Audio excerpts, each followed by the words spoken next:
The smiling, submissive visage of Aunt Jemima, a 130-year-old pancake and syrup staple, has long been scrutinized for its controversial depiction of the plump and devoted, black mammy, minstrel stereotype in books and academic dissertations. While Quaker Oats dropped Jemima's head wrap in favor of delicate pearls in 1989, a century after the brand's founding, the mascot's roots in pre-emancipation nostalgia largely remained intact.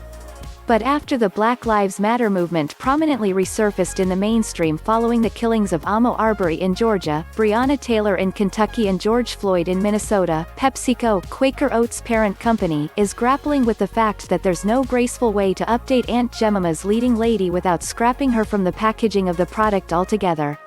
But relatives of 2 of the 5 former Aunt Jemima actresses are displeased with the politically correct rebranding, seeing the decision instead as an affront to justice and family legacy. "I understand what Quaker Oats is doing because I'm black and I don't want a negative image promoted," Vera Harris, whose great-aunt Lillian Richard portrayed Aunt Jemima for 23 years, told NBC News.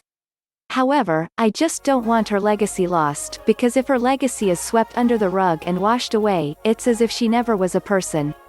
Harris mentioned that her great-aunt was contracted by Quaker Oats in 1925 at a time when there weren't many jobs, especially for black women, outside of domestic work, for non-black families. She took the job to make an honest living to support herself, touring around at fairs, cooking demonstrations and events, Harris added in the NBC News interview. But while Harris is concerned about erasure, though signs heading into her great-aunt's hometown of Hawkins, Texas honor the actress by name, others are praising the decision to finally get rid of these brand icons that glorify the happy antebellum slave trope. The first Aunt Jemima, Nancy Green, was born a slave in Montgomery County, Kentucky. Though she made history by becoming one of the advertising world's first black corporate trademark models, the Jim Crow Museum at Ferris State University in Michigan includes Green's image in a traveling Hateful Things exhibit. Still, Larnell Evans Sr., the great-grandson of Anna Harrington Short, another black woman who donned Aunt Jemima's garb for over 2 decades, told NBC News he thinks the rebranding is a slap in the face and ludicrous. 25 years of this lady's life is just going to go away, Evans continued in the interview, proclaiming that injustice is being done.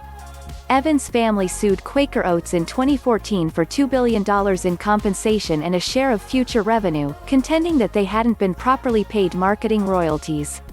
The case was dismissed in 2015. Like Aunt Jemima, Uncle Ben, cream of wheat and Mrs.